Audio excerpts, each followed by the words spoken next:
Welcome everyone. आज हम लोग इंग्लिश ग्रामर का वो पार्ट करने वाले हैं जिसमें आपको मैक्सिमम मार्क्स मिलते हैं and which happens to be a problem area for a lot of people. बच्चे हो बड़े हो, हर किसी को राइटिंग में बहुत दिक्कत आती है और आज की वीडियो में we will talk about essay writing. Welcome everyone, आप लोग देख रहे हैं Eco World Digital Classes. This is English grammar series right now और आज की video is all about essay. Essay क्या होता है, ऐसे को लिखने का सही तरीका क्या है, how to go about it, आज हम इस वीडियो में सब कवर करेंगे। ओके, चलो तो शुरू करते हैं। So what is essay writing? हमारे दिमाग में इतनी सारी चीजें चलती हैं, we have so many thoughts in our minds और हम सोचते हैं उनको कैसे दूसरे तक पहुंचाएं।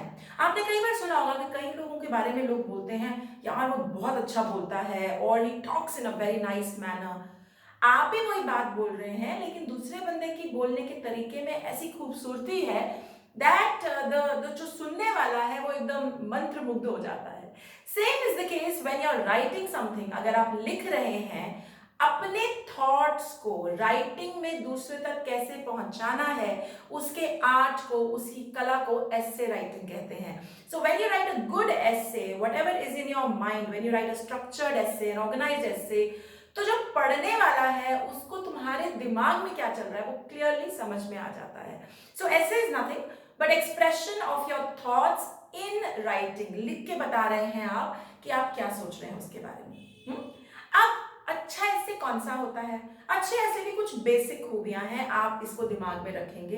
पहला, अच्छा ऐसे वो है जो ऑर्गेनाइज्ड है। What I mean by organised, क्या मतलब है मेरा ऑर्गेनाइज्ड का? देखो, आई टेक एन एग्जांपल। कुछ लोग कहते हैं अभी लाइन एक लिखते हैं, टॉपिक का नाम लिखते हैं और इमीडिएटली सारी कहानी लिख डालते हैं बिल्कुल, और उसके इमीडिएटली बाद उसको क्लोज भी कर देते हैं। Today was best day in my life, I went to school, it was very good, I had great fun, full stop, खत्म। अरे, मजा नहीं आया पढ़ के बिल्कुल भी, क्योंकि आपने ऐसे को ऑर्गेनाइज नहीं किया। ऑर्गेनाइज करने का मतलब पहले एक पैराग्राफ लिखो, इंट्रोडक्शन दो, कुछ थोड़ी अट्रैक्शन क्रिएट करो, उसके बाद एक और पैराग्राफ में अपनी डिटेल दो कि क्या क्या अच्छा हुआ, क्या क्या मजा आया, क्या क्या किया। फिर एक और पैराग्राफ में थोड़ी बहुत प्रॉब्लम्स, जो इश्यूज आई वो डिस्कस करो and then finally conclude it, उसको समराइज करो। तो हो गया ना ऑर्गेनाइज। बिगिनिंग, अच्छी अच्छी बातें, प्रॉब्लम्स एंड देन कंक्लूजन। तो ऐसे हमेशा ऑर्गेनाइज होना चाहिए, ये पहला अच्छे ऐसे की निशानी।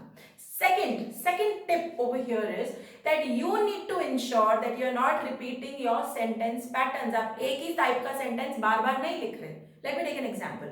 मैंने कई बच्चों की नोटबुक्स में देखा है, I went to the shop and then I ate ice cream and then I went to another shop and then I wanted to buy something else and I यही चलता रहता है। यानी आप ध्यान नहीं दे रहे हैं that you are using the same sentence again and again and again. इससे प्रॉब्लम क्या है? प्रॉब्लम ये है कि आपका इससे खूबसूरत नहीं है, बोरिंग है। क्या तुम बोरिंग चीजें सुनते हो या बोरिंग चीजें पढ़ते हो? नहीं पढ़ते ना। तो जो टीचर बेचारी तुम्हारा ऐसे लिख पढ़ रही है, या if your boss is reading something that you are writing, यार उसको क्यों बोर करना है? तो बहुत ध्यान से चेक करना है कि कहीं मैं एक ही सेंटेंस बार बार तो नहीं रिपीट कर रहा, should I change it? Alright, that's tip number 2। Tip number 3, vocabulary. Guys, words. आप लोग हिंदी में एक ही चीज को हम कितने डिफरेंट वर्ड्स में बोल सकते हैं, तो इंग्लिश में भी बहुत अच्छी वोकैबुलरी है और ये सोने पे सुहागा है। आप नए नए वर्ड्स यूज करेंगे, उसको आप अपनी राइटिंग में भी यूज कर सकते हैं।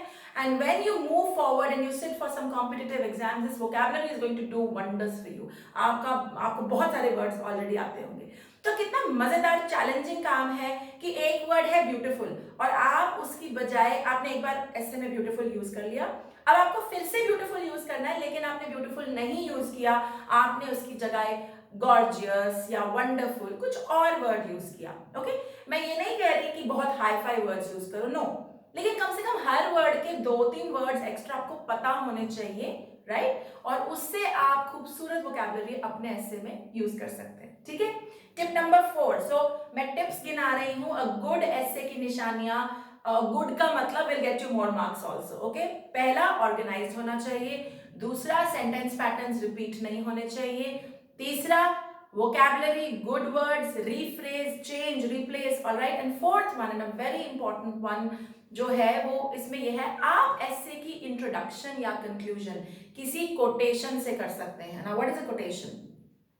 कोटेशन टेक्निकली किसी ने कोई बड़ी अच्छी लाइनें बोली हैं वो है, किसी का कोई बहुत वंडरफुल थॉट है वो है। क्या होता है ना, कोटेशन अगर शुरुआत में लिखी तो पढ़ने वाले को ना बड़ा मजा, इंटरेस्टिंग लगता है कि यार अच्छा लग रहा है, आगे पढ़ता हूँ। और अगर लास्ट में लिखी तो एक ऐसा लगता है वाह बड़ा अच्छा कंक्लूजन दे दिया। तो अच्छे एस्से में the fourth tip for you is quotation, right? So what did I से, जस्ट क्विक 4 पॉइंट्स बोले मैंने। ऑर्गेनाइज करो, सेंटेंस पैटर्न्स को रिपीट मत करो, वोकैबुलरी अच्छी यूज करो और कोटेशंस यूज करो। ओके, नाउ थोड़ा सा और डीप डाइव करते हैं और समझते हैं एस्से को कैसे लिखा जाता है, इसकी कुछ टर्म्स एंड कंडीशंस हैं। ओके, तो ऐसे को टेक्निकली हम 4 से 5 पैराग्राफ्स में, 3 to 5, छोटे बच्चे 3, बड़े बच्चे could go up to 5, and if you're a grown up and you're writing, you could write more than this. Idea ये है that essays are always written in paragraphs, तो 3 से 5 का तो हम मिनिमम लेके चलते हैं। 3 से 5 को कैसे डिवाइड किया है, look at the board. So there is a beginning paragraph. The first paragraph is introduction, beginning paragraph. बीच के, अगर आप 5 का लिख रहे हैं, बीच के 3 पैराग्राफ, 2 या 3 paragraph is the body of the essay, जहां आप सारी डिटेल लिखते हैं। And finally the end, the conclusion paragraph. Picture देखिए, क्लाइमेक्स देखा है पिक्चर का, अगर पिक्चर का क्लाइमेक्स अच्छा ना हो ना, एंड ना अच्छा, तो हम बोलते हैं क्या बकवास था, पिक्चर तो बहुत अच्छी थी बट पता नहीं क्या करा एंड में। Same is the case with your essay. If your beginning was very interesting and your middle was also very interesting and conclusion में कुछ नहीं लिखा, मजा नहीं आया, तो मार्क्स भी नहीं आएंगे। Alright, so 5, let's say 5 paragraphs, 1 for introduction, 3 for detailing and 1 for conclusion. तो पहला फंडा ये पैरा। दूसरी बात, हर पैरा का अपना एक ऑब्जेक्टिव है, मतलब आपने सोचना है, you have to think guys कि जो पैराग्राफ लिखा मैंने पहला वाला, ये मैंने किस पर्पस से लिखना है। तो let me take an example. जो फर्स्ट पैराग्राफ होता है, इंट्रोडक्शन पैराग्राफ, वो किस पर्पस के लिए होता है, उसका ऑब्जेक्टिव, उसका गोल क्या है, what is objective. So the simple objective of an introductory, the first paragraph is to attract the reader. Reader को पढ़ते ही मजा आ जाए और वो आगे पढ़ने के बारे में सोचे। That's the reason why we do a first paragraph, ठीक है? और उसी पैराग्राफ में हम अपना टॉपिक भी इंट्रोड्यूस करते हैं। तो हिंदी में हम इसको बोलते हैं भूमिका बांधना, इंट्रोडक्शन क्रिएट करना। एक बात का ध्यान रखना, बहुत बच्चे क्या करते हैं, अभी कुछ अट्रैक्शन क्रिएट करी होती है, पूरी कहानी उसी में लिख के ऐसे खत्म कर देते हैं। How boring is that? No, you start with something which creates attraction and then introduce the topic and then change the paragraph. तो एक पैराग्राफ में एक ही ऑब्जेक्टिव होना चाहिए। पहला वाला इंट्रोडक्शन हो गया, फिर मान लो तुम्हें लिखना है, for example your essay topic is advantages and disadvantages of technology. तो फर्स्ट पैराग्राफ टेक्नोलॉजी क्या है, उसके बारे में कोई अच्छा कोटेशन, अट्रैक्शन, वो। Second paragraph only about the advantages, only एक पैराग्राफ का एक ही थीम होना चाहिए, मिक्स अप नहीं होना चाहिए। Then another paragraph about disadvantages, okay, and then final paragraph about conclusion. You getting my point? तो टिप, अब हमने क्या बोला, ऐसे में कुछ कंडीशंस हैं। पहली 3 से 5 पैराग्राफ में, दूसरा every paragraph is going to be about one particular thing, एक ऑब्जेक्टिव, एक एम के साथ आप उस ऐसे को लिखेंगे। Alright, very good. अगली बातें मैं ऑलरेडी बता चुकी हूँ, आप सेंटेंस पैटर्न्स रिपीट नहीं करेंगे, आप वोकैबुलरी बहुत बेटर यूज करेंगे। That is what an essay, this is how essay has to be written, ठीक है? अब मैं तुम्हें तरीके बताती हूँ कि जो बिगिनिंग पैराग्राफ है उसमें what all things can we do, what all can we do in the middle paragraphs and what can we do in the concluding paragraph, ठीक है? So let's have a look at the board. So let's say you are doing a descriptive essay. Essays बहुत type के होते हैं, आज बात करेंगे descriptive essay की। अब descriptive शब्द का मतलब ऐसे जो किसी चीज को डिस्क्राइब कर रहा है। So something like my best holiday ever, आपका बेस्ट हॉलीडे का description is a descriptive essay, और the city of, no, the state of Kerala, or Taj Mahal, or probably the college fair, something like that, जिसको आपको the train journey, जिसको आपको describe करना पड़े, हम उसे डिस्क्रिप्टिव essay कहते हैं। तो चलो लेट्स टेक एन एग्जांपल। तो आप शुरुआत कैसे कर सकते हैं? Remember I said the beginning paragraph is about 2 things, उसका 2 ऑब्जेक्टिव हैं, रीडर को अट्रैक्ट करना, don't forget this, okay, don't forget this, and information देना, अपना टॉपिक इंट्रोड्यूस करना। तो इसके 3 तरीके, मैंने 3 लिखा है। पहला सबसे अच्छा तरीका, use quotes. For example I am talking about my best holiday ever, तो I could start my essay with travel is the soul of light, double inverted commas, बड़ा सुंदर सा मैंने लिख दिया कोटेशन। टीचर को, पढ़ने वाले को पता है कि it is going to be about a beautiful travel story. Alright, second तरीका, दूसरा तरीका अट्रैक्ट करने का, यूज क्वेश्चंस। क्वेश्चंस लाइक इसी एग्जांपल पे, have you ever travelled and felt out of world? It's a question, इसका आपको जवाब नहीं मिलेगा। This is to attract the reader so that reader can now start thinking and can try to read whatever you written. Okay, और तीसरा जो सबसे simple है, अगर आपको कोटेशन नहीं याद आ रही, देखो कोटेशन जरूरी नहीं है रट्टा लगाना है। What you can do is अपनी कोटेशन खुद बनाओ and start early, start it now. आगे जाके बहुत मजा आएगा, क्योंकि when you will have to write big essays you will know how to create quotes, है ना। नहीं याद कोई बात नहीं, अपना बनाओ। दूसरा ऑप्शन, क्वेश्चन लिखो। नहीं चल रहा, दोनों नहीं समझ में आ रहा है, simple, start with the topic, जो टॉपिक है वहीं से शुरुआत कर लो। फॉर एग्जाम्पल, मेरा टॉपिक क्या है, my best holiday ever. So we start the essay with my best holiday ever was to Kerala, which is also known as God's own country.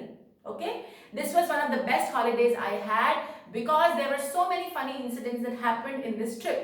खत्म, अट्रैक्शन हो गई, इंफॉर्मेशन भी हो गई, रीडर को पता चल गया कि ये बहुत फनी इंसिडेंट्स बताने वाला है मुझे आगे, तो चलो मैं आगे पढ़ूंगा। Are we clear? Clear, alright.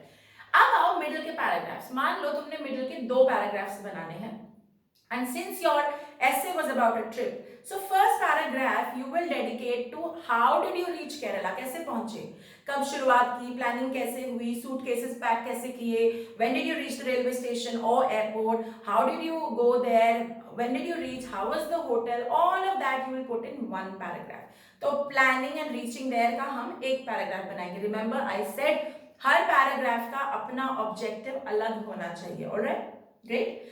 Second paragraph इसी में, मतलब थर्ड पैराग्राफ इन टोटलिटी, लेकिन मिडिल का सेकंड वाले में हम क्या लिखेंगे, funny incidents. You had said there were many funny incidents. So for example, I had a funny incident that we went to a boat, a house boat, and we were trying to catch a fish, we caught a big fish and we fell off the boat, है ना, funny incident. तो एक paragraph में आप कुछ interesting funny चीज लिखेंगे अपने रीडर के लिए। अब यहां पे मुझे एक बात बोलनी है, ऐसे राइटिंग और writing skills are a lot about imagination. जरूरी नहीं है आप केरला गए हैं, और ये भी बिल्कुल जरूरी नहीं है कि आपके साथ ये हुआ, जैसे मेरे साथ ये नहीं हुआ, मैंने स्टोरी बना ली। You guys are so good with stories, imagine what funny could have happened, और वही फनी वाली चीज अपनी स्टोरी में लिख डालो। तो एक पैराग्राफ प्लानिंग का, कैसे पहुंचे, क्या किया, मम्मी पापा ने क्या डिस्कशन किया, और एक पैराग्राफ की फिर फिश गिर गई बाहर, या एक अंकल थे मोटे से वो फिसल के गिर गए, anything, any funny incident. Okay, and let's say you are doing essay for 4 paragraphs.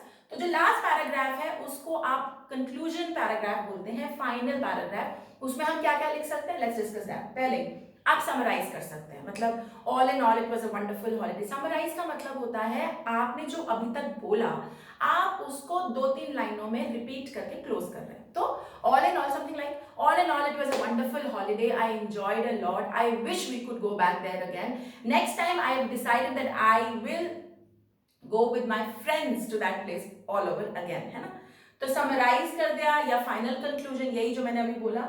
और एक और तरीका है which you can use, which is again you can use a coat.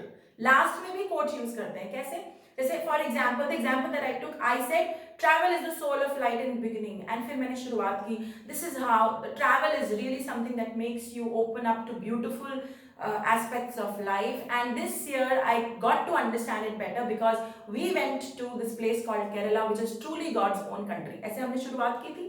फिर लास्ट में आपने अपनी पूरी डिटेल देखा, आपने लास्ट में कहा I wish I could go back there, और फिर नीचे लिख दिया till we meet again dear Kerala, take care, something like that. आप कोटेशन लास्ट में भी दे सकते हैं।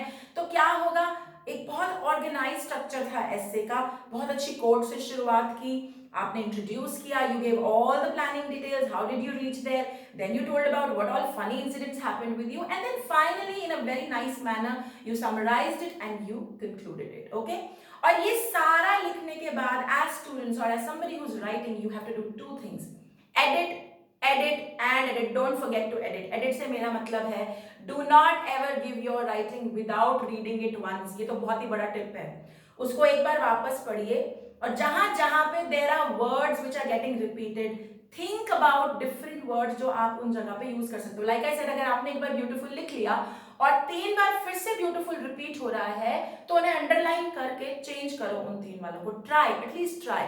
Similar is the case with patterns. If you think you are repeating sentence patterns, उन्हें अंडरलाइन करके बदल दो दूसरे सेंटेंसेस वहां पे, या थोड़ा सा चेंज करके सेंटेंस को यूज करो. How do we do it? I am going to do a video on it so that you get to know. But ये बहुत इंपॉर्टेंट है, not only at your time, in at your the standard that you're in, also when you've grown up, when you're writing proper reports and articles. हम professionals भी ये काम करते हैं, to be very honest. ऐसा नहीं कि तुम्हें मार्क्स चाहिए इसलिए मैं बोल रही हूँ, नो.